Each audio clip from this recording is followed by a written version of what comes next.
Medina Acosta, Juan Manuel, vamos a hablar de tecnología, el acoso a través de las redes sociales. ¿Cómo está usted, mi señor? Y adelante. Todo excelente. Buen día, querido Nelson. Buen día, amigos televidentes. Exactamente. Hoy vamos a hablar del acoso en las redes sociales, o mejor conocido como el ciberbullying. Es un delito que está muy de moda en la República Dominicana y entonces nosotros somos como los monos, copiamos todas las cosas y principalmente las cosas malas. En este caso, es un tipo de acoso que se da específicamente utilizando estos medios electrónicos y con estos momentos de ocio, de tanto tiempo de sobra, se utilizan estas tecnologías y el fácil acceso de muchos jóvenes a estas tecnologías lo hace cometer errores que sin saber pueden ser sancionados por la legislación dominicana. Si tiene alguna pregunta o alguna recomendación, agréguenos a nuestras redes sociales. En Twitter, Medina Acosta, y en Instagram, Medina Acosta 1. Nelson, ¿qué es el ciberbullying? Bueno, el ciberbullying es solamente una adaptación de las palabras en inglés ciber y bullying, que en español lo conocemos como un acoso por los medios electrónicos o un acoso electrónico, ¿verdad?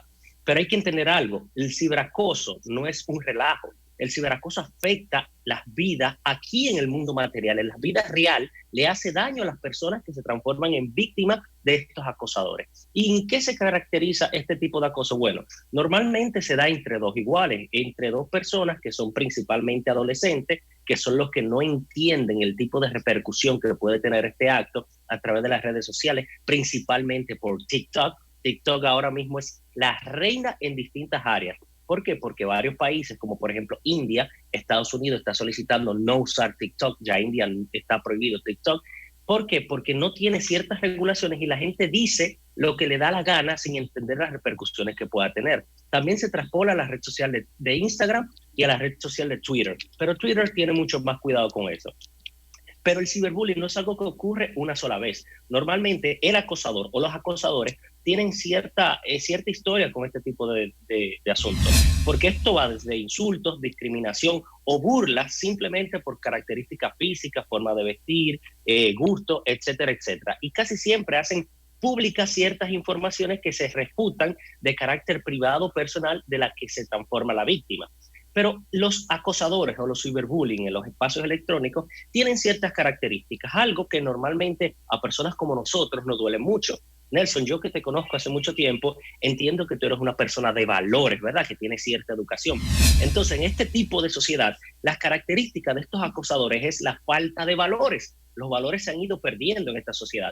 La educación comienza desde casa, no son las escuelas que educan.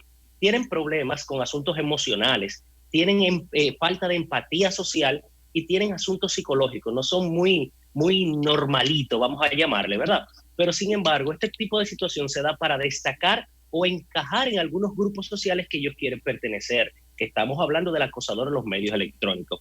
Pero también tienen ciertas características, otras, como por ejemplo, estos ciberacosadores tienen cierta dificultad para empatizar con la situación que pueden estar viviendo otros, se sienten superiores, tienen la posibilidad de que se desconectan de lo que es una actitud moral correcta.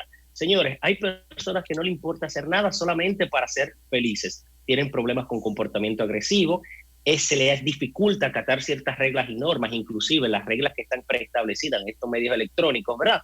Tienen ciertas conductas delictivas y le encanta la ingesta de alcohol y drogas. Normalmente en las redes sociales los acosadores casi siempre salen en megafiestas consumiendo alcohol con un grupo de amigos. Algunas de las características o algunos de los medios para cometer el ciberacoso es a través de la mensajería instantánea. ¿Por qué? Por WhatsApp, por Instagram, pero no solamente se da por estas plataformas, también con los conocidos SMS, llamadas telefónicas, etcétera, etcétera. Pero aparte de eso, hacen hasta encuestas, Nelson, hacen encuestas para competir quién es más feo, quién es más bruto, quién se viste peor, quién tiene menos dinero. Entonces, normalmente en las redes sociales se dan ciertas características del ciberbullying. Lo primero es exclusión. Hay personas que no la aceptan en ciertos grupos de redes sociales. El hostigamiento, le atacan de manera reiterada con mensajes ofensivos a una única persona. Ya casi vamos cerrando, Nelson. A una única persona a través de los medios electrónicos, varias personas con insultos y denigración. Los atacantes, los ciberbullying, normalmente se hacen la víctima posteriormente, suplantando identidad del victimario, tratando de hacer conversaciones falsas y publicarlo por medios electrónicos. Tienen una ciberpersecución, o sea, lo atacan. Pero ya el que sufre del bullying, o sea, el que es víctima de esta situación, tiene ciertas características. Por ejemplo, comienza a consumir bebidas alcohólicas por el asunto de la depresión, comienza a tener problemas psicológicos, desarrolla una baja autoestima, cambia el comportamiento. Normalmente los padres se dan cuenta cuando una persona es víctima del bullying y tiene relaciones deterioradas con sus padres. Normalmente llega hasta el suicidio, que es el punto máximo del ciberacoso, que se han dado muchas situaciones y hay precedentes. Tiene varias características y hay que prestar atención a la principal, que es la depresión, el miedo y el estrés. En República Dominicana se sanciona no específicamente el ciberacoso, sino otros delitos que van vinculados a este tipo de cosas. La ley 136-03 del menor, lo que es la 53-07 de crímenes y delitos de alta tecnología, el Código Penal y muchas violaciones a lo que son los derechos constitucionales en la República Dominicana. Nelson, si nuestros amigos televidentes tienen preguntas o recomendaciones, que nos agreguen en las redes sociales. Medina Costa en Twitter y Medina Costa 1 en Instagram. Bueno, grave problema Juan Manuel. Muchas gracias y nos vemos el viernes por aquí. Siempre a las órdenes, así será, Dios mediante.